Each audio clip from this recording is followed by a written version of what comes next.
The fog showed up 10 minutes before my shift officially started, thick enough that the red warning lights blurred into soft stains, and I remember thinking it felt impatient, like it had been waiting on me specifically.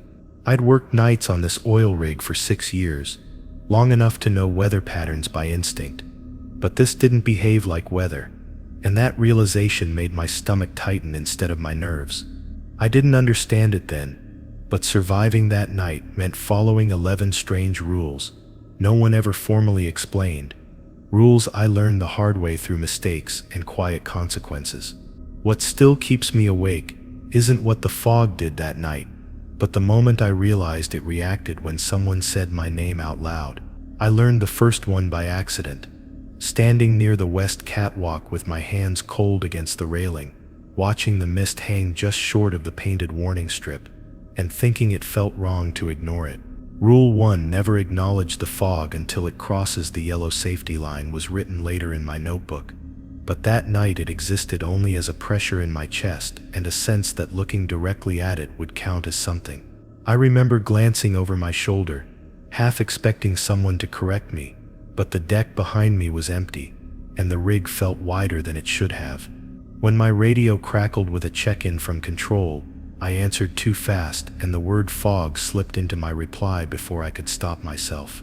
The thing about working nights is you learn to narrate your own actions, just to stay awake, quietly naming bolts, valves, and shadows so your mind doesn't drift. That habit betrayed me, because as soon as I said it out loud, the air in front of me seemed to thicken, not moving forward, just paying attention. I told myself it was nerves, that long shifts in isolation can turn normal weather into a personal threat if you let them. Still, I took a step back from the yellow line, and the distance between me and the fog felt measured, like a held breath. I tried to shake it off by focusing on routine, checking the gauges along the catwalk and pretending the visibility drop was normal for this hour. The fog stayed where it was, neither advancing nor retreating, and that bothered me more than if it had surged forward. A memory surfaced then, of an old supervisor who used to warn us not to name things that didn't need names, though he'd laughed it off as superstition. I laughed too, alone on the deck, and the sound felt swallowed before it reached anything solid. As I moved along the rail, I noticed the yellow safety line had been freshly repainted, brighter than I remembered, like someone wanted to make sure it couldn't be missed. I traced it with my eyes, following its curve around the platform, and realized the fog respected it with unnerving precision. My radio buzzed again, and this time I waited an extra second before answering, choosing my words carefully. Control asked about conditions, and I said visibility was reduced without mentioning what caused it, feeling foolish for the relief that followed. The longer I stayed silent about it, the more the fog seemed to lose interest, thinning at the edges like it was bored. That was when I started to understand that attention mattered here, though I couldn't have explained why. I thought about stepping across the line to test it, but something held me back, a sense that the line wasn't meant to protect me as much as it was meant to mark responsibility. Behind me, the rig creaked under its own weight, familiar and comforting, but ahead of me the air felt expectant. I remembered my first week on the job, how they'd emphasized boundaries, painted and unpainted, and how ignoring them was framed as a paperwork issue more than a safety one. Out here, paperwork didn't matter, but the idea of boundaries did, and that yellow line felt like the last honest thing on the deck. I imagined what would happen if I crossed it, not in terms of danger, but in terms of blame, as if the fog would be justified in whatever came next. That thought made my palms damp, and I stepped back again without realizing I'd moved. Control called once more, irritation creeping into their voice, asking why I was lingering on the west side instead of finishing my round. I told them there was nothing urgent, which was technically true, and they reminded me to keep moving. As I turned away, I felt the fog press closer to the line, still not crossing it, like it was waiting for permission I had accidentally given earlier. The idea that something out here cared about permission made my throat tighten. Walking away didn't feel like escape, it felt like postponement. I kept glancing back, measuring the distance between the mist and the paint, half expecting it to surge forward the moment I stopped watching. It didn't, and that restraint was worse than aggression would have been. I wondered how many others had stood where I stood, said the wrong thing, and walked away pretending nothing had changed. By the time I reached the central platform, the fog was no longer visible, swallowed by distance and light, and I almost convinced myself the whole thing had been a trick of fatigue. That illusion lasted until I checked the logbook and saw a note from the previous night's supervisor, written small in the margin, warning about reduced visibility near the west catwalk without any mention of cause. The omission felt deliberate, like a shared silence I had unknowingly broken earlier. I closed the book and decided not to write anything myself. For the rest of the shift, I avoided that side of the rig, rerouting my checks and inventing reasons to stay closer to the core. Every time I thought about the fog, I felt that same pressure in my chest, as if remembering it counted as acknowledgement. I kept my thoughts deliberately vague, focusing on numbers and procedures, anything that didn't involve naming what I'd seen. Exhaustion crept in, heavy and disorienting, and with it came the fear that I might slip again without realizing it. Just before dawn, as the sky began to lighten in that washed-out way it does over open water, I glanced toward the west one last time. The fog was gone, but the yellow line looked disturbed, scuffed as if something had leaned against it without crossing. I stared at the mark longer than I should have, trying to decide if it had been there before. The thought that it might be new made my shift end feel less like relief and more like being dismissed early from a conversation I didn't understand. By the time my relief showed up, the sky had gone pale and flat, and I was already telling myself the scuffed paint meant nothing, just wear and tear magnified by a bad night. I tried to hold on to that thought while signing out, but it slipped the moment the radio on my belt came alive with a voice that didn't use the rig's call sign first. Rule 2. Never answer the radio if your name is spoken before the call sign wasn't written anywhere official. Yet hearing my name drift through the static felt like someone had stepped too close behind me. I froze with my pen hovering over the logbook, heart slowing instead of racing, as if my body was bracing for something it recognized. The voice repeated my name, softer this time, and I realized no one in control ever spoke that way. I didn't answer. Not because I understood the danger, but because something about the timing felt wrong, like replying would lock me into a conversation I couldn't leave. The radio stayed warm against my hip, vibrating faintly, as if it was still listening for me, and I signed my name with a hand that didn't feel connected to the rest of me. When my relief asked if everything was okay, I said I was just tired, which was easier than explaining why I hadn't moved in nearly a minute. He took the clipboard, glanced at the west catwalk note I hadn't written, and shrugged like it was any other morning. I should have gone straight to my bunk, but sleep felt unsafe, like letting my guard down in a place that had just proven it paid attention. Instead, I sat in the mess area with a cup of coffee I barely touched, listening to the hum of the rig settle into its daytime rhythm. The radio on the table crackled occasionally with normal traffic, call signs first, names second, and every time it happened, my shoulders loosened a fraction. I told myself I was overreacting, that fatigue was playing tricks, yet I kept the volume low just in case. Later that afternoon, I woke to a knock that didn't follow the usual pattern, uneven and hesitant, and for a moment I thought it might be another test I didn't know the rules for yet. It turned out to be maintenance, checking a reported issue with the radio repeater near the west side. I almost laughed at the coincidence, then stopped myself, remembering how laughter had felt swallowed the night before. The technician mentioned some odd feedback loops, voices bleeding into the wrong channels, and I nodded without adding anything. That evening, when my shift started again, the fog wasn't there, and the deck looked ordinary enough to make me doubt myself. I clipped the radio back onto my belt and told myself the previous night had been an anomaly, a convergence of weather and exhaustion and imagination. The rig lights cast their usual halos, familiar and comforting, and I moved through my checks with deliberate normalcy. I started to believe I'd overestimated the importance of that first incident, that rules didn't exist until someone formalized them. The radio call came while I was inspecting a valve cluster near the center platform, far from the west side, and it was so casual, I almost missed the problem. A voice said my name first, clear and unhurried, followed by a pause that stretched just long enough to feel intentional. I felt my breath stop halfway out, the memory of the morning surging back with uncomfortable clarity. I stared at the radio like it might explain itself, like a device could apologize for breaking etiquette. I didn't answer, and the silence that followed was heavier than any reprimand. The pause extended, then the same voice spoke again, my name sounding closer somehow, though that made no physical sense. I focused on the texture of the metal under my gloves, grounding myself in something tangible while the radio waited.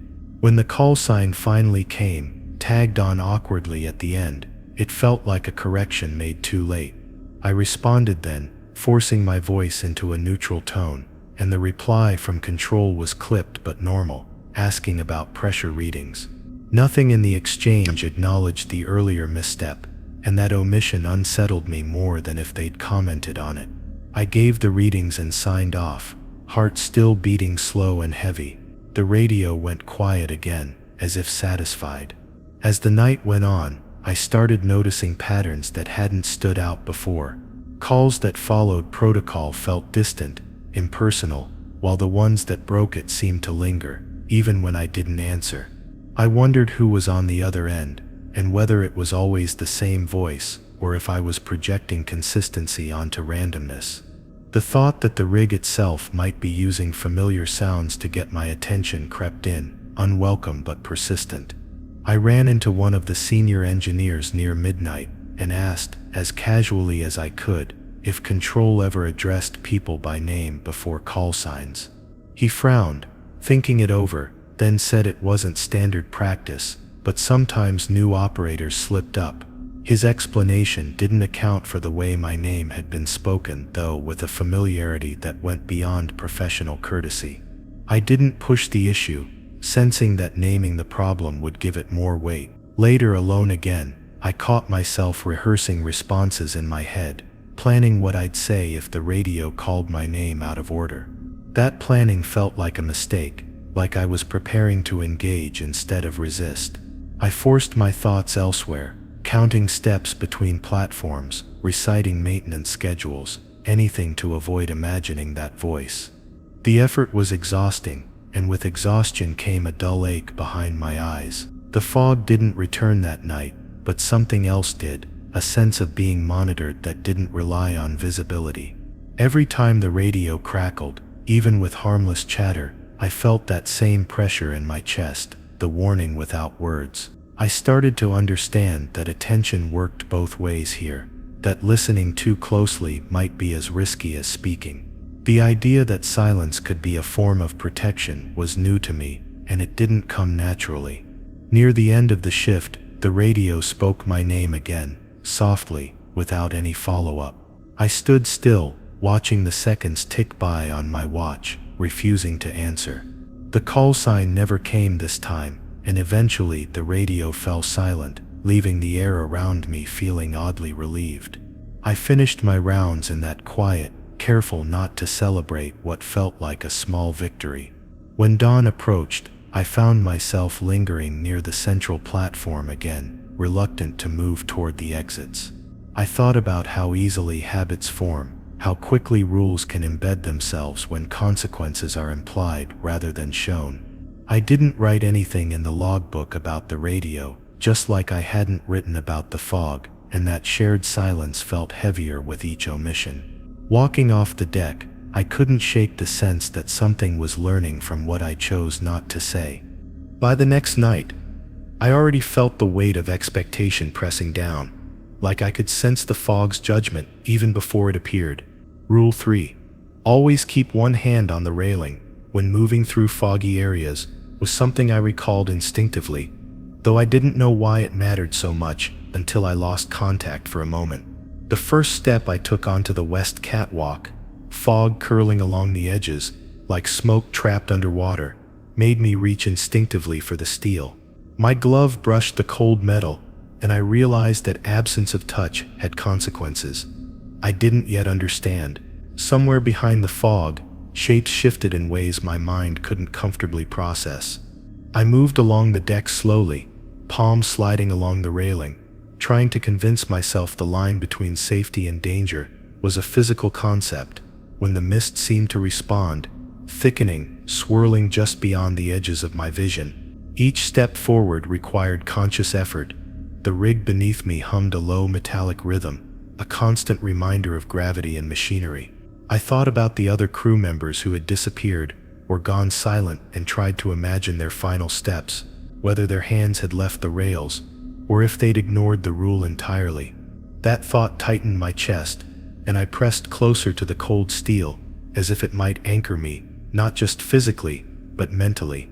The fog grew denser as I passed the maintenance hatch, so thick that the light seemed muted, dulled to a sickly yellow haze. I caught myself holding my breath, testing the distance with my eyes, rather than letting my body feel it, and the railing became a lifeline. The sensation of touch against metal, of pressure and friction, felt almost sacred, a simple but vital rhythm in a place that otherwise defied logic. I wondered if anyone else on the rig had developed a similar habit, or if it was something I had stumbled upon purely by chance. My mind refused to rest, cataloging every shiver of metal under my fingers and every subtle movement in the fog. At one point, I paused near a storage container, thinking I heard a footstep slightly off the deck, lighter than a person should be. My hand tightened on the railing, knuckles white against the paint, and I realized the importance of constant contact wasn't just practical, it was psychological. Without it, I might convince myself I had stepped into empty air, which could have led to mistakes, or worse, misjudged distances in ways that felt irreversible. The fog seemed almost aware of my hesitation, curling around corners and creeping into peripheral vision. I forced myself to move slowly, deliberately, making sure the railing was always under my palm. I remembered a rookie once bragging about how he could navigate the catwalks without touching anything, boasting about how confident he felt in the dark. He had gone missing a week later, leaving only a scuffed yellow line and a radio that occasionally hissed static in his absence. I kept my hand on the railing, thinking about him, wondering if he had been punished or if it was just chance. Each step forward was an exercise in restraint, convincing myself that touch could anchor both body and sanity in a place where reality was inconsistent and the fog was patient. As I rounded a corner near the east end, the fog thickened suddenly, sliding over my peripheral vision in a way that made me second-guess my pace. I held onto the railing tighter, palm pressing against worn metal, noticing the temperature shift, cooler, damp, almost tasting of iron. It was subtle at first, but then the air carried the faint smell of salt and decay, something organic mixed with machinery, and I realized that my habit was keeping me tethered in a way that nothing else could. My mind flitted between what I was feeling and what I had learned in past shifts, each memory a subtle warning. Somewhere along the deck, I glimpsed shapes that weren't there, shadows forming just beyond reach, dancing with the fog, but dissolving when my hand tensed on the railing. Each phantom motion caused my heart to jump, and I reminded myself not to panic, not to speak to the mist, and above all, to keep one hand in contact with steel. I realized the hand wasn't just a tool, it was a tether, an anchor, a method of measuring reality when everything else was unreliable. Even as exhaustion set in, I refused to let go. I paused near the crane base, feeling the metal vibrate slightly under my grip. The fog seemed to bend toward me in the corner of my vision, curling and pooling like liquid, waiting. I thought about letting go for just a moment to adjust my gloves or check the radio, and the thought alone made my stomach knot. I realized then that the rule wasn't about safety in the conventional sense. It was about control, a ritualized interaction with the environment that told me when I was crossing boundaries I didn't fully understand. The deck felt endless in the fog, each step forward a test of endurance and attention. My hand burned slightly from gripping the cold steel for so long, but the discomfort was preferable to the creeping sensation of vulnerability when I imagined letting go. Shadows flitted across the fog, then vanished as quickly as they appeared, and I convinced myself that keeping contact with metal was a lifeline, a way to mark the difference between presence and absence. I reached the end of the catwalk near the observation deck, the fog still dense around the corners, swirling in subtle currents I couldn't trace. My fingers ached, and my arm trembled slightly from holding onto the railing, but letting go was unthinkable. Even as I paused to catch my breath, the railing under my hand felt like the only constant, the only thing I could trust. The fog moved around me, patient, deliberate, and the simple act of touch allowed me to maintain a fragile connection to the rig, and perhaps to sanity itself.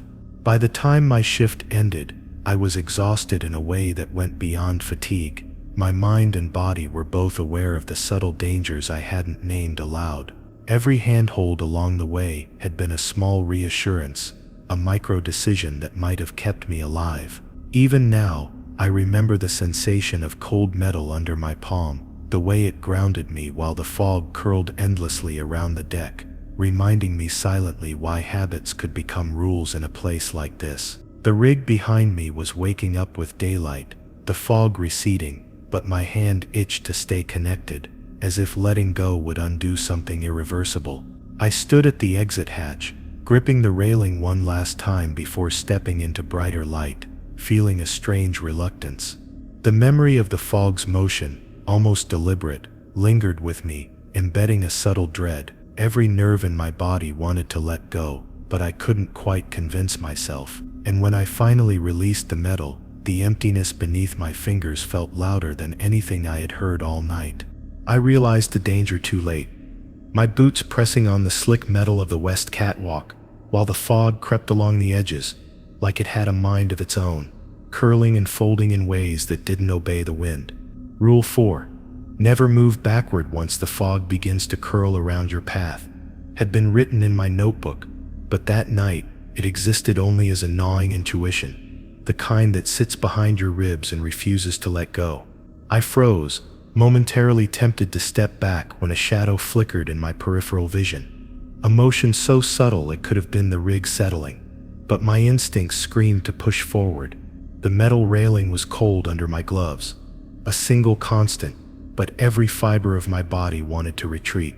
As I took that first cautious step forward, the fog seemed to respond, curling tighter around the corners and dimming the lights, making the familiar deck feel unfamiliar and vast.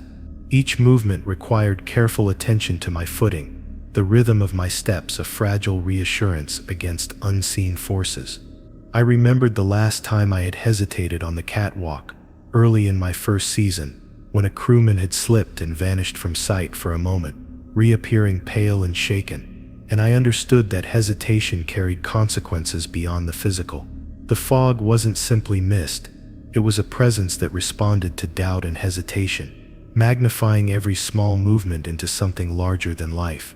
The hum of the rig felt louder than usual, echoing against the fog and steel, a constant reminder of the distance between safety and exposure. I forced my gaze ahead, letting the railing guide my palm as my feet followed in careful increments. Shadows danced in the fog, slipping between the lights, but I refused to look directly at them, focusing on the path and the constant tactile feedback under my hand.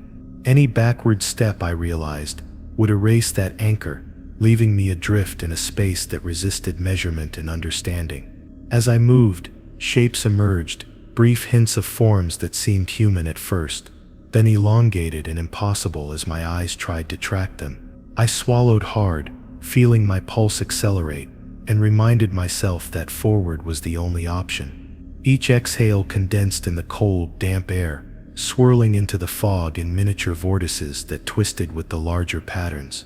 I thought about the missing crew members who had been careless with movement or attention, and the memory made me shiver in the steel, knowing that retreat could lure the same kind of fate toward me.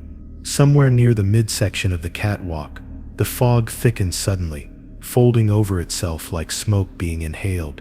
I could feel my reflection in the polished metal of the railings, distorted and stretched, and it made me hesitate, my mind warning me to reconsider.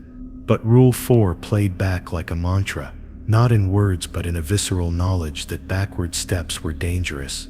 Each forward movement became deliberate, a negotiation between fear and survival, the fog curling tighter as if testing my resolve. The rhythm of my steps against the metal echoed in a cadence that felt artificially precise, yet utterly necessary. I recalled a conversation with a former night supervisor about anomalies on the west deck, about men who swore the fog had personality, shifting when observed and retreating when ignored. He had smiled when he said it, but his hands had trembled as he recounted the stories, and the memory clung to me.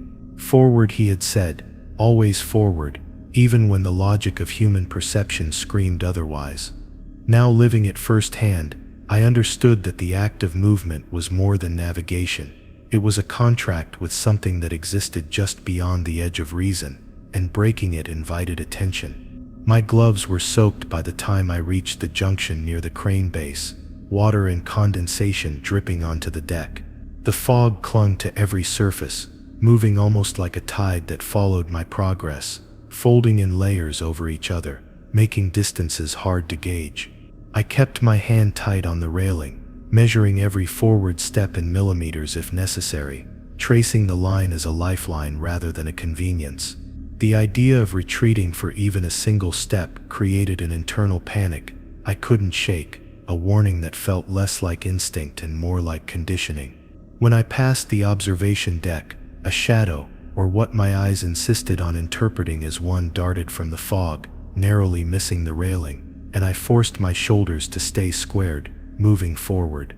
My stomach churned as the fog seemed to shift in response to me, curling around corners I hadn't even seen yet, creating invisible barriers that guided my path. Each forward step became a meditation, focusing on foot placement, grip and breath, training my body to obey a law that had no tangible enforcer besides the air itself. The fog had turned the deck into a testing ground, and I was learning by trial. For hours I followed the curl of the fog, the rig's machinery humming in the background, vibrating slightly underfoot, reminding me of weight and presence.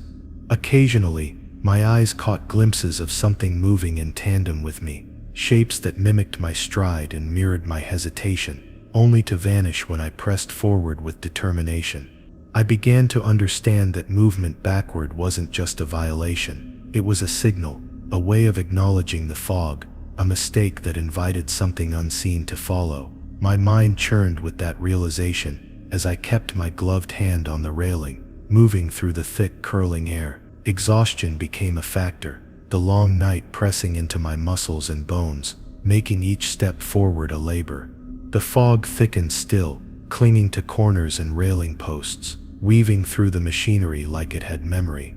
I remembered past mistakes, men who had stepped backward during inspections and never been seen the same way again, their bodies returning, altered or delayed in ways impossible to describe. The psychological weight of this knowledge made each measured forward movement feel heavier than the last, a mixture of fear, habit, and necessity. Near the far end of the west catwalk, the fog swirled into pockets that seemed almost tangible, curling around beams and ladders in forms my eyes wanted to interpret as doors or openings. I kept my hand pressed against the railing, careful not to break contact, even as my mind screamed to pause, to step back, to retreat. Every slight hesitation caused the fog to compress, drawing in around my path, testing my adherence to the rule. I realized then that the fog wasn't just weather or mist, it was an entity that monitored compliance, subtle yet persistent. By the time I reached the junction where the fog thinned slightly, exhaustion and tension had become inseparable, each forward step a battle between instinct and survival. I kept my breathing measured, trying to convince my body that forward was the only option, that backward was not permissible. The railing, slick and cold under my glove, was the only constant, a tactile reference that grounded me while everything else seemed fluid and threatening. The fog curled one last time at the corner of my vision, almost playful, almost mocking, before settling into the distance, and I exhaled, aware that the night was far from over, but I had survived this section. Even as daylight crept onto the deck, my muscles still burned from the constant vigilance, and my mind replayed every curl, every shadow, every decision not to retreat. The fog's patterns were burned into my memory, a reminder that movement governed more than location. It governed attention, sanity, and life itself. I stepped off the west catwalk finally, hands still tingling from contact, knowing the night had left marks on me that went beyond bruises or fatigue. Each step forward had been a choice, and even now I could feel the invisible weight of consequences. The fog returned that evening faster than I expected, pooling across the rig in thick, uneven blankets that dulled the lights and swallowed the edges of the deck. Rule 5: never speak to anyone. While fog covers more than half of the deck was something I only half remembered writing in my notebook. But the memory of it slammed into me the moment the night crew started appearing from the shadows. I tried to nod at one of them, just a subtle acknowledgement, and felt a strange resistance in my throat, like the air itself was thickening to warn me against words. The fog pressed closer, curling over the deck in swirling layers, and every instinct told me silence was not just preferred, but necessary. My mind raced, wondering if any sound I made could reach beyond me and be noticed by something waiting within the mist. I took deliberate steps, following the worn path I'd memorized, hand brushing the railing for reassurance. When one of the new crew members tried to ask if I'd seen the West Catwalk note, I caught the words in my ears and froze. My response, even if it were simply a nod or a murmur, might violate the rule in ways I couldn't comprehend yet. The fog seemed to react subtly, curling in response to the hesitation, thickening in the spaces between us as if it could eavesdrop. I pulled my coat tighter, careful not to breathe too loudly, feeling the unnatural density of the air around me. The hum of the rig's machinery took on a strange cadence, vibrating against the fog in rhythm with my heartbeat.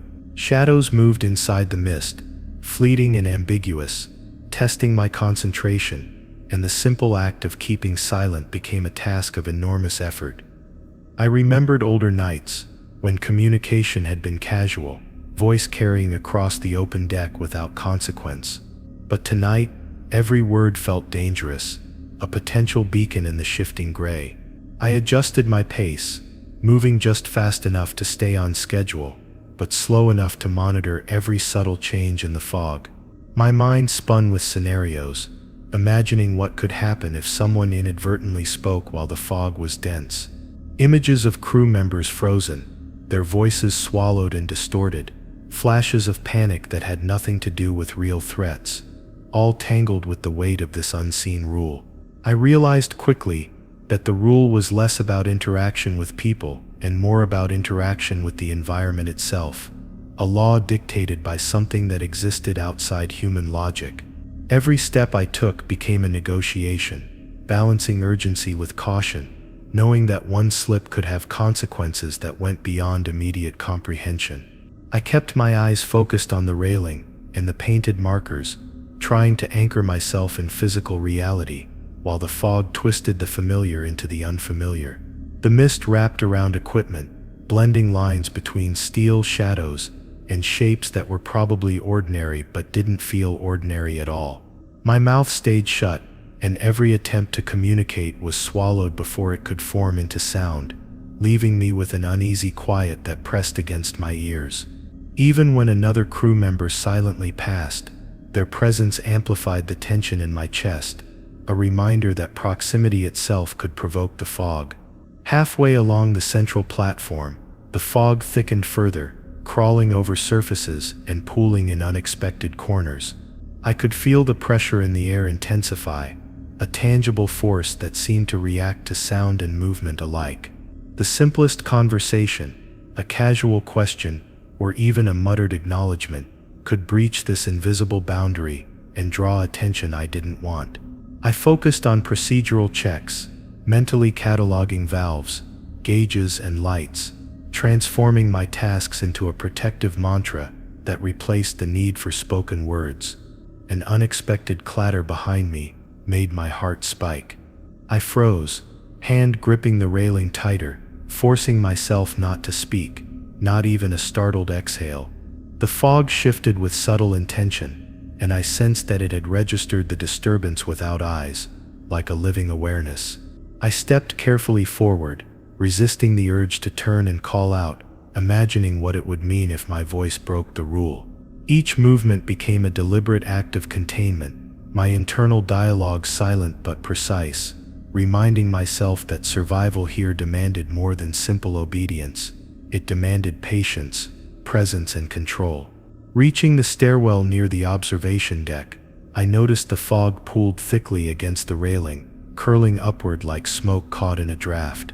My throat itched with words I wanted to say, casual acknowledgments I would normally give to passing crew, but I forced them down, realizing instinctively that vocalizing could carry farther than any eyes.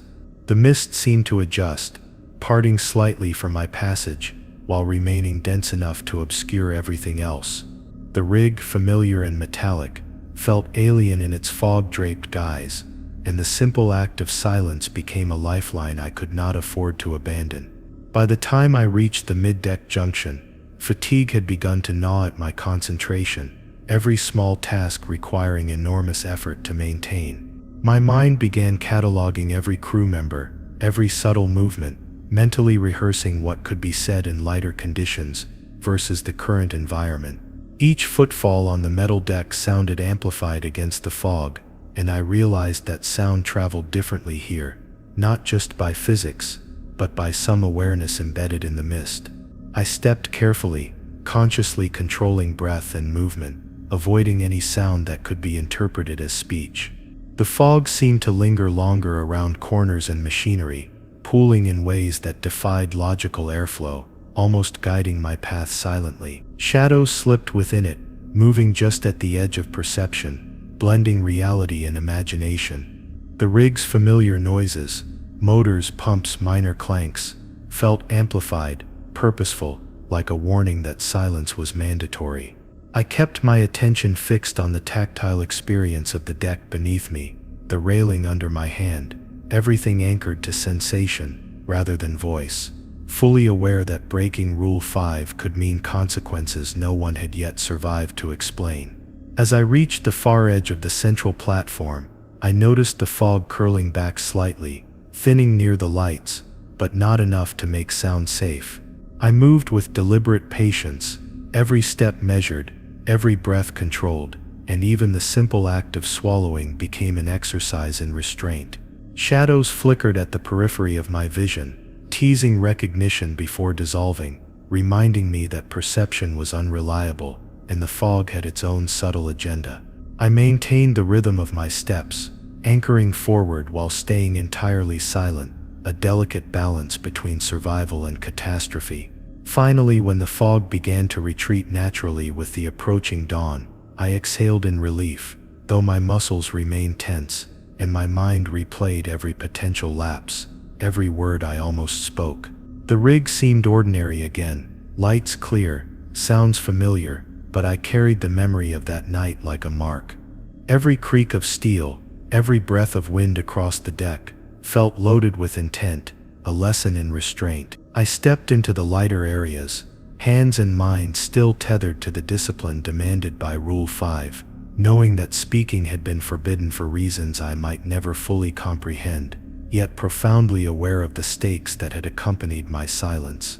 I noticed it first near the east catwalk, the way the fog softened the light and transformed polished metal into mirrors that didn't quite match reality. Rule 6. Never trust reflections in the fog. They may not belong to you, was written in my notebook months later, after I realized how close I had come to making a fatal mistake that night. A dim reflection flickered beside me on the railing, a shadowed hand moving slightly out of sync with mine, and my stomach dropped, muscles tightening as if anticipating a strike. I blinked, but it didn't vanish. Instead, it lingered, teasing, stretching the distance between perception and certainty, forcing me to consider that the fog itself could manipulate what I thought I saw. Every instinct told me to step away, but I had learned enough about the rig in the fog to know hesitation could be more dangerous than forward movement. My gloves clutched the railing, grounding me physically, but the mirrored shapes ahead refused to obey logic. They didn't exactly replicate the rig's equipment or the crew's movements. Instead, they mimicked subtleties, gestures that belonged to people I'd never seen, or to myself in ways that made my skin crawl. The deeper the fog grew, the more distorted and alive those reflections seemed, shifting independently, layering impossibilities over reality. I forced my gaze down the catwalk, counting steps and ignoring the mirrored hands along the rail, trying to anchor my mind to what was tangible. Each reflection that flickered in the fog felt like it was watching my thoughts, responding not to action but to anticipation. I could feel the fog thickening, curling, pooling with deliberate care around each reflected image, testing my patience and focus. One misstep, one glance too long, and the reflection could overtake my senses, making me question whether I had truly moved forward or been frozen in place the entire time.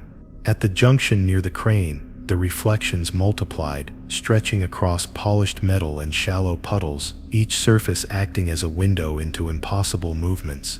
One reflection blinked when I hadn't, another leaned when I stayed upright, and the sensation of being mirrored in ways I couldn't explain made every nerve in my body scream caution. I had to remind myself that these were not crew members, not any normal human presence. They were the fog's distortions, a silent warning that trust could be lethal. Forward steps became deliberate, measured, each breath steady and careful, as if the fog could detect hesitation and exploit it. I remembered an old conversation with a supervisor who had warned about the way light bent in fog and the optical illusions it could create. I had laughed, thinking it was just an old-timer's superstition, but that night I understood there was more to it than physics. These were not illusions in the traditional sense. They were active deceptions, responding to my attention, my expectations, my recognition of patterns that were only partially true. Every reflective surface felt like a test, a challenge, a risk to sanity that required absolute discipline. The air seemed to press against my ears as I moved past the observation deck, reflections forming on wet metal, railings, and panels. My hand remained locked on the steel, a tether to reality, and I forced my eyes to track only what lay directly ahead. Shapes in the mist lingered, seeming to breathe alongside me, yet moving slightly differently. I caught a glimpse of a reflection leaning over the railing, its head tilting in a way my own could not, and a chill ran down my spine. Each movement forward reinforced the lesson: these were not me, not anything human, and engagement could be deadly. As I climbed the ladder to the upper deck, fog curling around each rung, reflections appeared in the windows of the observation room, some showing angles my body couldn't physically create. The rational part of my mind tried to explain it: light refraction, surface angles, fatigue, but my gut screamed otherwise. There was an awareness in those shapes, a subtle reaction to my attention, a patience that hinted at intelligence. I forced myself to move upward steadily, never turning to confront what wasn't mine. Every pulse reminding me that Rule 6 existed for more than caution, it existed for survival. Near the central hub of the rig, reflections crowded along the deck, doubling surfaces, bending edges, showing fragments of the rig that didn't exist in reality. I felt the weight of each mirrored image as a potential trap, my eyes darting between the fog and the deck, making sure every step I took was anchored in touch. Forward became ritual, each motion precise and conscious, reinforcing my adherence to the rule. The fog seemed to pulse with subtle awareness, curling tighter along corners where reflections threatened to deceive, reminding me constantly that perception alone was not enough. The fog was relentless that night, swirling around ladders, railings, and panels, carrying reflections that mirrored more than just the rig's geometry. They mirrored my fear, my hesitation, my imagination. One mirrored hand pressed against the railing just behind mine, and I felt my pulse spike, forcing a mental acknowledgement that it was not real, even as my body recoiled. I moved forward, counting each step, focusing on tactile cues, grounding myself in weight, friction, and balance rather than sight. Each reflection I ignored was a victory, a small claim on survival, but the awareness of their existence never left me. By the time I reached the far end of the upper catwalk, exhaustion was a tangible presence, each muscle and joint aching under vigilance. The fog thinned slightly, though remnants still clung to surfaces and reflections lingered in puddles and metal panels. I exhaled slowly, not because the danger had passed, but because I had managed to navigate without succumbing to the illusions. The railing remained under my hand until the last step, a tactile proof of the path I had taken, and the fog seemed to retreat in silent acknowledgement, though I knew it would return. Even after daylight touched the rig, the memory of the reflections clung to me, each mirrored movement etched into my mind. I avoided looking into any metal or glass surfaces unnecessarily, conscious that the fog could recreate shapes and gestures that belonged to neither me nor anyone I knew. The deck was familiar again, machinery humming normally, but the lesson persisted. Perception could be weaponized, and engagement could be fatal. Every forward step, every grip on metal, had been necessary to survive the deceptive grasp of the fog's mirrored eyes. The fog receded slowly with dawn, but the echoes of those impossible reflections lingered in my mind. Each step away from the catwalk felt tentative, even as the rig regained its normal geometry, light and sound. I knew I had passed the test of Rule 6, though nothing tangible had been required beyond focus and discipline. My muscles and mind both carried the memory of the night, a reminder that trust could be deadly, and that reality itself was unreliable under the watchful, curling fog. By the time I reached the East Junction, my boots slick against the steel grating, the fog was curling in strange, unpredictable patterns, pooling and folding into the shadows cast by the rig's superstructure. Rule 7. Never linger at the corners where fog meets shadow had been something I didn't fully comprehend when I first wrote it down. Only realizing its importance through a lingering mistake I would never forget. A shadow pooled at the corner ahead, unnaturally dark against the pale gray mist, and my first instinct was to step closer, to see if it was an equipment defect or a trick of light. But the rule stopped me, a mental anchor, reminding me that hesitation could be far worse than avoidance. I pressed forward, without looking directly at the corner, keeping my movements deliberate, measured, hands gripping the railing for reassurance. The fog twisted around the shadow like it had a will of its own, creeping along the deck and blending with the steel beams in ways that made every familiar corner feel alien. My chest tightened with the knowledge that the slightest pause might draw attention, whatever form it existed in, and I forced my legs to maintain a steady rhythm. The hum of the rig vibrated faintly through my boots, each pulse a subtle reminder that the deck beneath me was solid, and yet unreliable in perception. I thought about the previous night, the mirrored reflections, the radio calls, and realized the corners were intersections of hazards I didn't yet understand, where consequences lingered unseen. I passed one of the ventilation shafts, where fog pooled thickly against the railing, shadows folding into themselves, and I felt the instinct to glance at it. The urge was strong, a pull in my gut like curiosity twisted with fear, but I reminded myself of the rule. I pressed on, counting steps carefully, focusing on the grip of my gloves against the cold metal. The fog seemed aware of my attention, curling and shifting in response, creating shapes and patterns that my mind almost wanted to interpret as figures. But I did not look. I refused to linger, allowing my forward momentum to serve as protection. At the central junction, the fog was denser, forming drifts against machinery and piling around structural supports. Shadows pooled in areas that should have been illuminated, as if the mist itself was reaching for corners to claim. My hands gripped the railing tighter, and I felt every vibration through the metal, as though it were alive. I reminded myself to breathe slowly, carefully, keeping a rhythm between eye, hand, and foot, each aligned in a delicate negotiation with the fog. Pausing, lingering, examining, any of those actions could invite attention from whatever inhabited the folds of mist and darkness. I remembered the story of a technician from last season, who had paused at a corner to retrieve a dropped tool, only to vanish from sight for several minutes, returning pale and shaken. No one ever asked what had happened, but the implication was clear: corners were not safe. Each time I approached a junction where fog met shadow, I could feel that same unseen gaze, a sense that even hesitation was recorded. Forward movement, constant and deliberate, became the only guarantee of continued safety, and I began to understand that the fog measured intent as much as location. Near the observation platform, the fog thickened into pools that draped over stairwells and beams, curling around corners in layered, almost fluid patterns.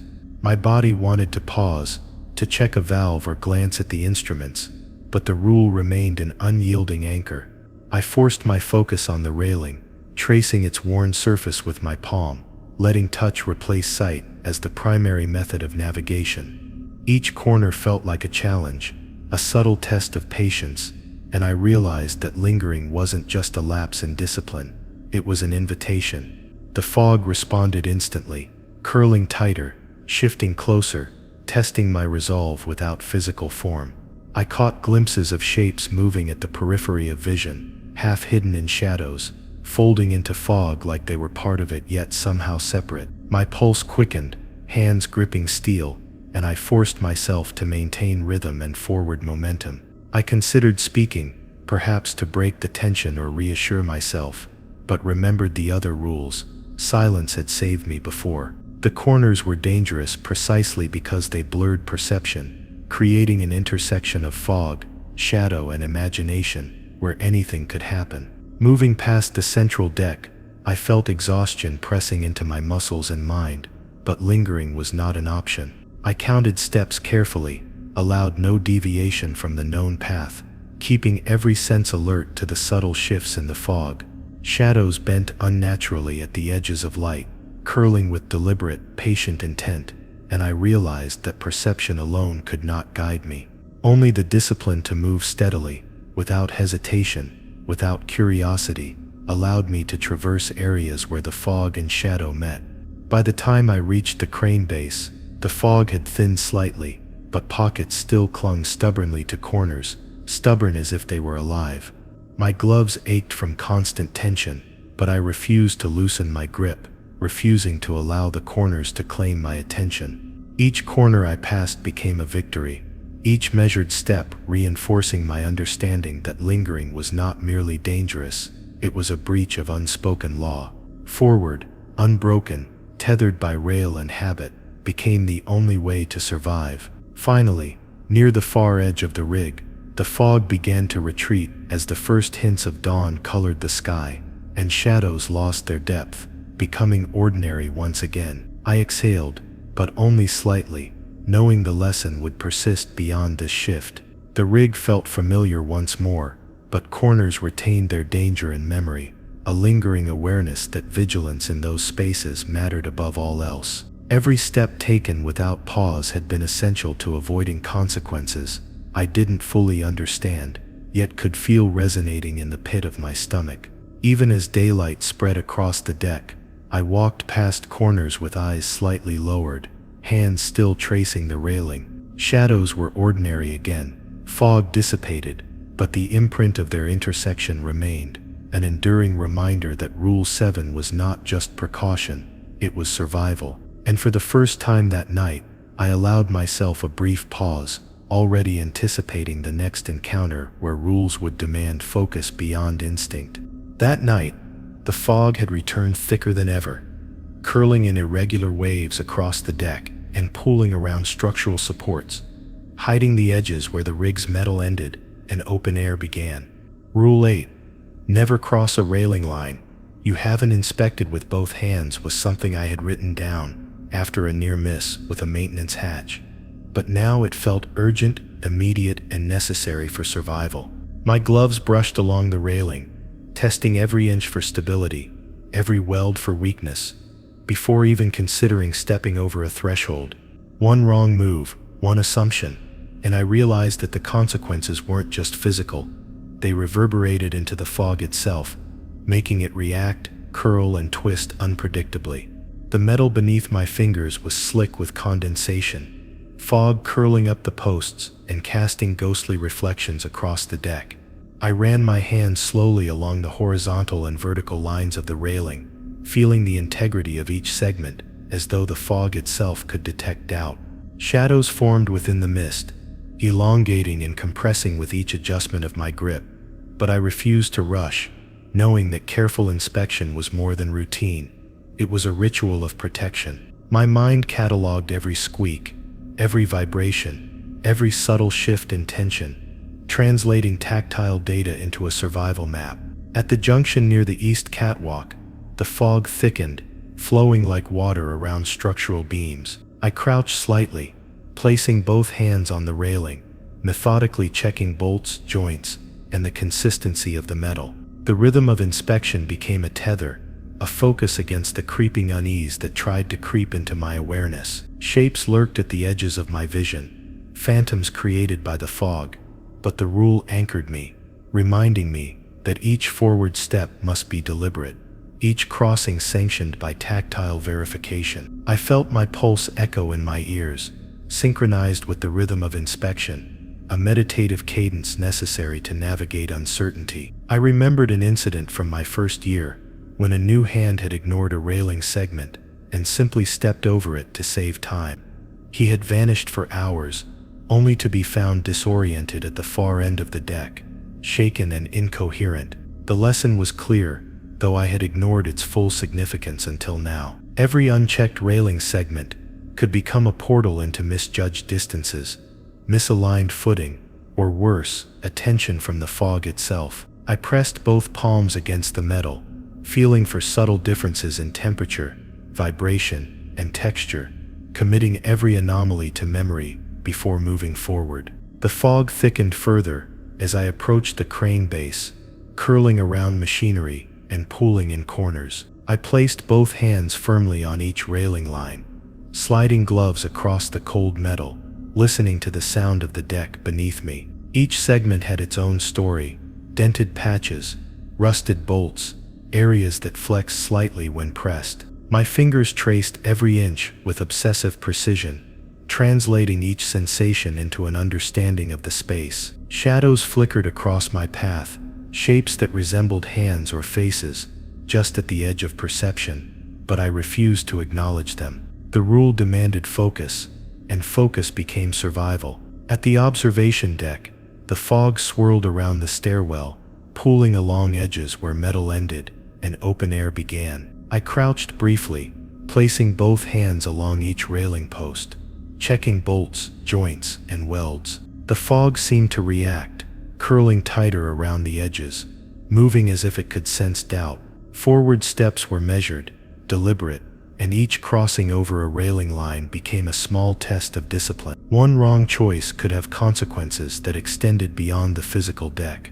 Slipping, misjudging, or hesitating could draw the attention of something within the fog, something patient and aware. I felt a subtle shift in the air as I crossed another section near the central hub, fog pooling against the railing in dense layers. My hands traced the metal meticulously, noting inconsistencies, pressure points, and subtle vibrations that might indicate structural instability. I imagined what would happen if I crossed blindly, if I failed to verify each segment with both hands. The consequences weren't just immediate falls or bruises.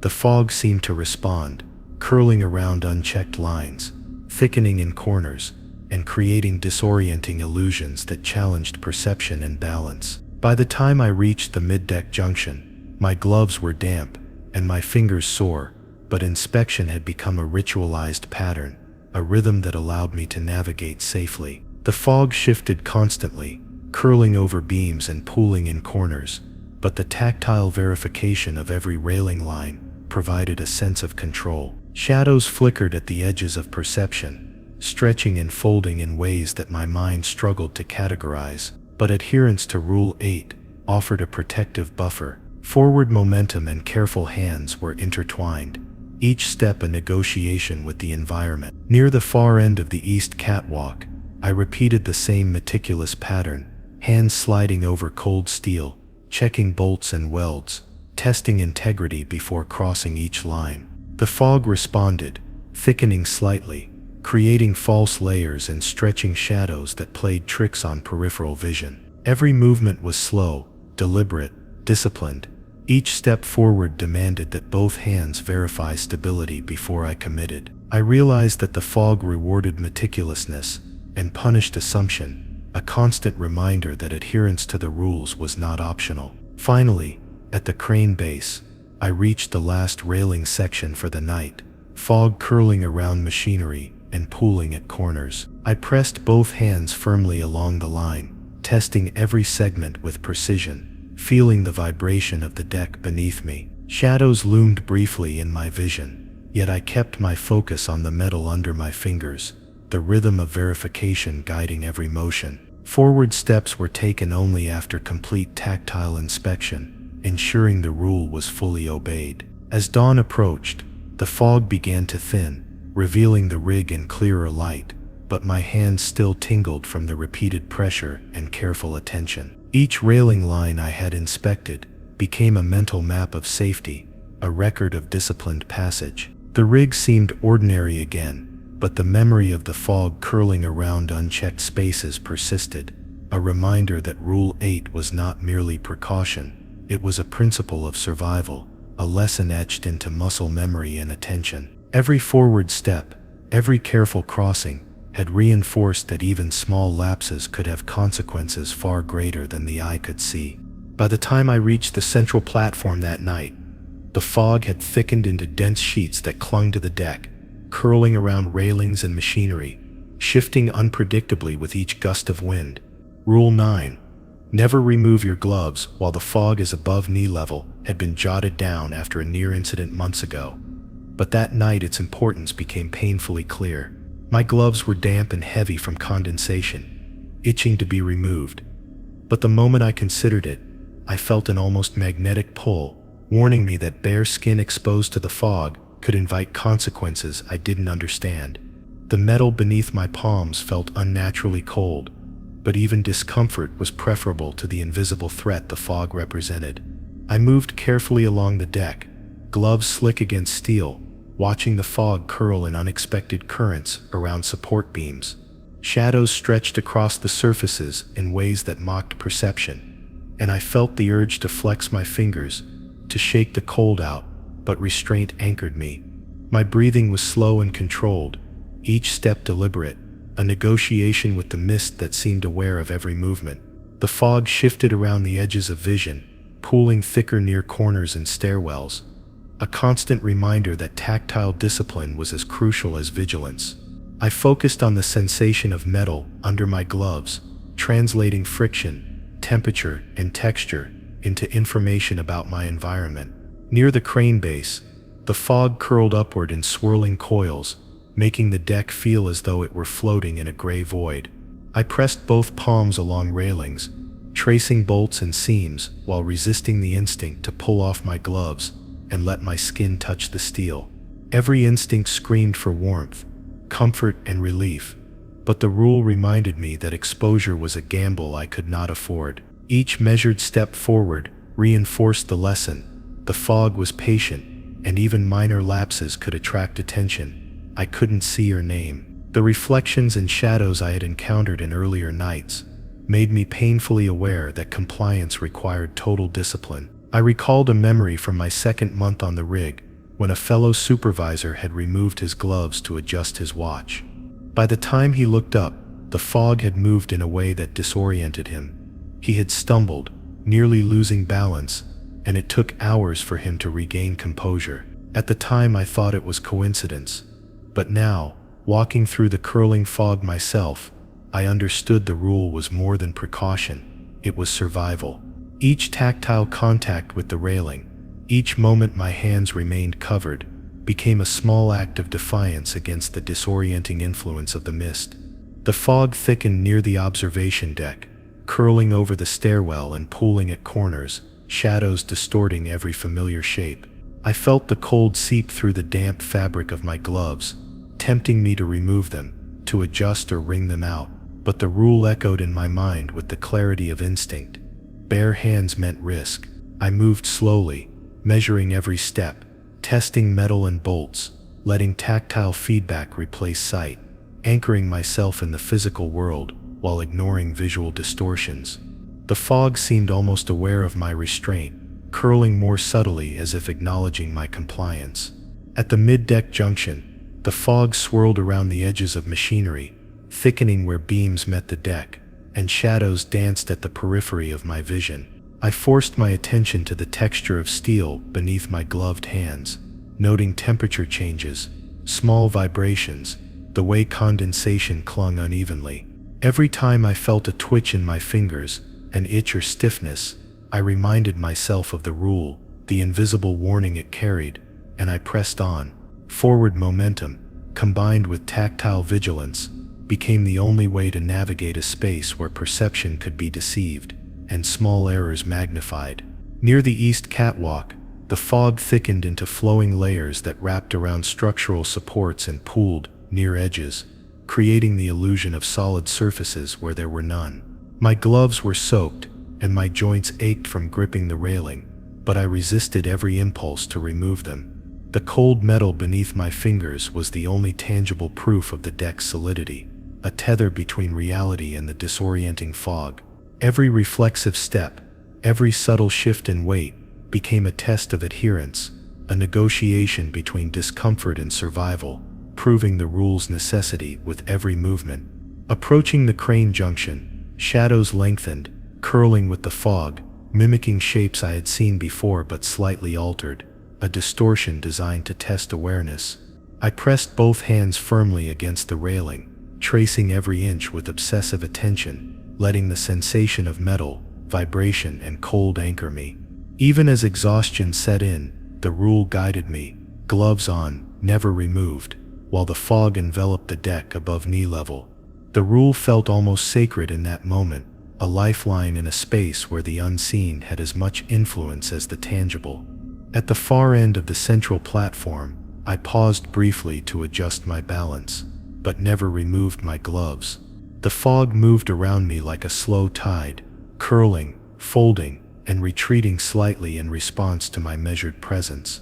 Each step forward was deliberate, controlled, and deliberate again, every tactile impression reinforcing the importance of the rule. Shadows flickered at the corners, reflections of equipment twisted by mist, and I realized that adherence had allowed me to pass without incident, a quiet victory earned through discipline. Finally, as dawn began to push light across the deck, the fog receded just enough to reveal familiar angles of machinery and steel. My gloves were heavy and damp, my hands sore from constant tension, but I knew I had survived Rule 9 because I had obeyed it completely. The rig beneath me was ordinary once again, but the memory of the curling fog, the deceptive shadows, and the potential consequences of bare skin remained vivid. Every forward step, every tactile inspection, every ounce of discipline had reinforced that Rule 9 was not merely practical, it was vital, an invisible shield against forces I could neither see nor name. By the time I reached the north catwalk, the fog had thickened into a rolling gray tide that clung to the deck, curling and folding in patterns that seemed deliberate, almost alive. Rule 10. Never let the fog touch your shadow had been written down. After a night I barely survived, but now I understood the full weight of it. My shadow stretched out in the dim light, elongated and trembling across the metal deck, and I could see the fog moving closer in imperceptible increments, curling around corners and reaching toward it. Every instinct screamed to keep moving, to stay between the light and the mist, because letting the fog meet my shadow felt like offering a part of myself to something unseen and patient. Each step required precision, balancing the need for forward motion with the constant adjustment of the light source behind me to keep my shadow contained. Shadows distorted in the fog, splitting and elongating in ways that mocked perception, and I felt a tightening in my chest as the mist crept closer with every pause. I reminded myself that even hesitation could count as a breach, that the fog had a patience I could not comprehend. My gloved hands clung to railings, tracing every inch, grounding me while the fog swirled with almost sentient intent. As I approached the crane junction, the fog thickened into drifts that pooled around machinery, folding over edges and creating shapes my eyes wanted to recognize but couldn't. My shadow stretched across the deck, wavering over a corner where the fog curled aggressively, and a shiver ran down my spine. Each movement forward became an exercise in precise timing, coordinating foot placement, with the position of the lights to ensure that the mist could not touch the outline of my body. I realized that the fog measured more than distance. It measured awareness, discipline, and respect for the rules I had learned only through experience. The shadows cast by the rig's structural beams bent and twisted in the fog, creating illusions of extra appendages and phantom figures that followed my path. I forced myself to focus on tactile feedback, tracing the railings, feeling the vibration of the deck beneath me, anchoring each step in sensation rather than sight. My shadow wavered but did not merge with the mist, a delicate negotiation between presence and patience. Every moment felt like a balance on the edge of perception, a careful dance in which any miscalculation could allow the fog to claim what belonged only to me. Near the mid-deck junction, the fog moved in irregular patterns, curling around corners and pooling in low spots. My shadow lengthened, following me as I advanced carefully, each step deliberate and measured. I felt the weight of the rule pressing on me, the memory of others who had faltered and allowed the mist to meet them haunting each movement. Forward motion became a rhythm, a constant alignment of body, light, and shadow, ensuring that the fog remained a constant threat rather than an invasive presence. I remembered the story of a night supervisor who had failed to respect the shadow rule, briefly turning to speak to a coworker while fog swirled at knee level. By the time he realized what had happened, the mist had merged with his shadow, and he returned hours later pale and shaken, refusing to discuss what had occurred. That memory pressed against my mind, reinforcing discipline with almost brutal clarity. Each careful step forward was not just a movement, it was a preservation of self, a silent negotiation with something ancient and patient. At the observation deck, the fog curled along stairwells and pooled around railings, shadows elongating and bending over every metal surface. I kept my eyes slightly lowered, focusing on my shadow's shape and position, anticipating its projection across the deck.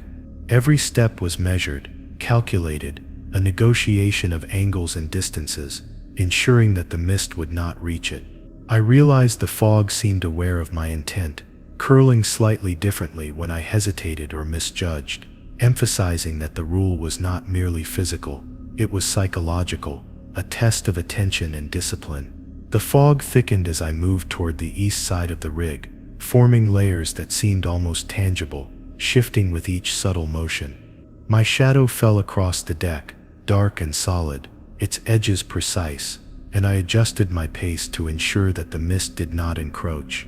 The sensation of being watched, measured, tested, was relentless, and I forced my breathing to remain slow, controlled, methodical. Every tactile impression of metal beneath my gloves reinforced awareness, grounding me in reality, while the fog sought to challenge perception and focus. Near the crane base, the fog seemed to swirl with anticipation, curling around railings and machinery, pooling in corners, creating a deceptive sense of depth and space. My shadow remained behind me, elongated but intact, avoiding contact with the mist by mere inches. Every step forward demanded concentration, every moment of doubt magnified risk. I could feel the fog shifting in response to my awareness, thickening where hesitation occurred, reminding me that the rule was both literal and symbolic.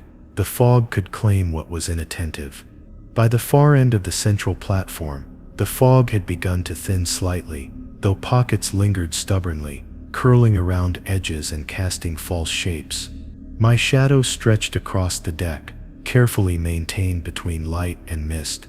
The exhausting vigilance of the night bore down on me, muscles aching, heart pounding, but compliance with Rule 10 had preserved me. Forward momentum and precise control of body, light, and shadow had allowed survival, even as the fog whispered in every fold, a subtle presence that would return again. Finally, as dawn approached, light spilled across the deck, and shadows shortened to ordinary shapes under ordinary illumination. The fog receded, curling back into low pools, leaving the rig looking familiar and safe. I exhaled slowly, hands still gripping railings, eyes wary of what might linger. The lesson of Rule 10 remained, etched into my attention and muscle memory: never let the fog touch your shadow. because compliance was the thin line between existence and disappearance. Every forward step, every careful alignment, had been a negotiation with the unseen. By the time I reached the farthest edge of the rig, the fog had descended into a suffocating wall, thick and gray, swallowing every beam of light, and turning the familiar deck into a void where perception failed. Rule 11. Never stop moving when the fog blocks all light had been written down months ago. But the truth of it became terrifyingly real that night. I could barely see my hands in front of me, the railing a blurred, distant line under my fingers. Stopping, even for a heartbeat, seemed to invite the fog closer, curling around my body in ways that felt purposeful, as if it could consume hesitation. My mind screamed at me to rest, to pause, but instinct and the rule demanded movement. Each step forward was a negotiation with uncertainty.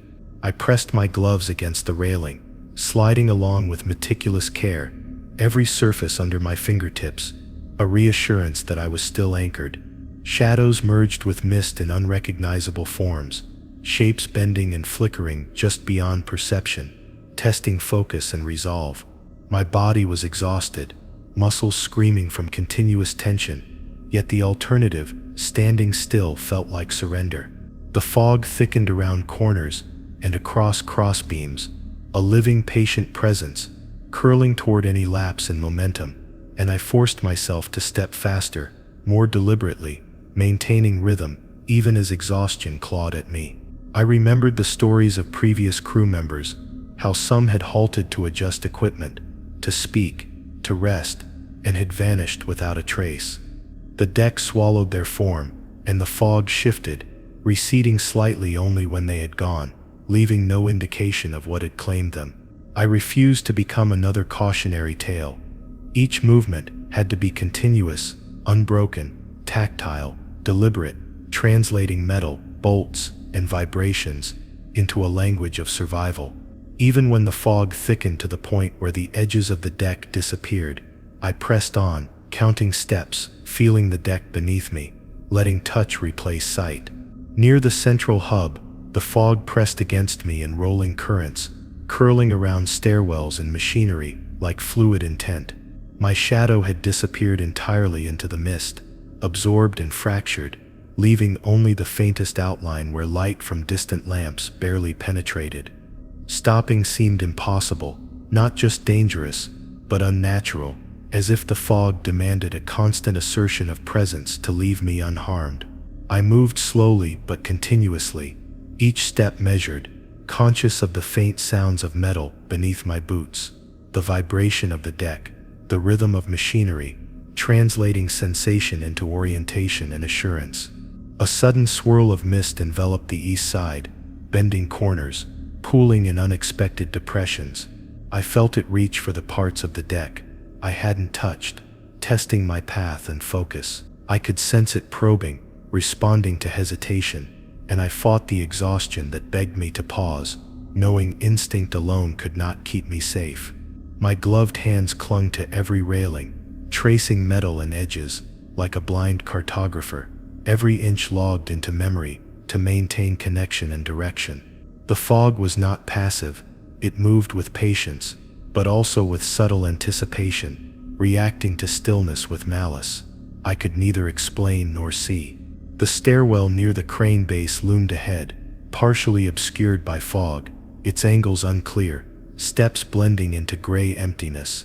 I climbed slowly, tactilely, mapping each rung with gloved hands before stepping, forcing each movement to be deliberate. The physical effort was immense, but it grounded me, anchoring presence in a space where visual cues had dissolved. I realized the rule was less about literal motion and more about defiance. The fog tested those who faltered, and motion proved intention and awareness in ways still unseen. Every corner I passed seemed to shift under my observation, shadows folding into fog, reflections emerging briefly, then dissolving, shapes forming that my mind refused to name. I pressed forward without hesitation, every muscle engaged, every step a testament to survival. The railing under my hands became my lifeline, translating tactile reassurance into confidence. I felt the fog curl and twist around me, an almost sentient pressure, and I realized that only continuous movement allowed me to maintain dominion over my own presence, however temporary. Midway across the central deck, a sudden gust made the fog swirl violently, blurring every familiar landmark into abstraction. I kept my steps steady, forward, deliberate, ignoring instinctive fear, letting the metal under my gloves dictate motion. The fog felt heavier here, denser, almost tactile, pushing against clothing and skin, responding to every hesitation. I clenched the railing, forcing rhythm and momentum, understanding that stopping, even for a single breath, could allow the mist to claim what it sought. Confusion, disorientation, perhaps something worse.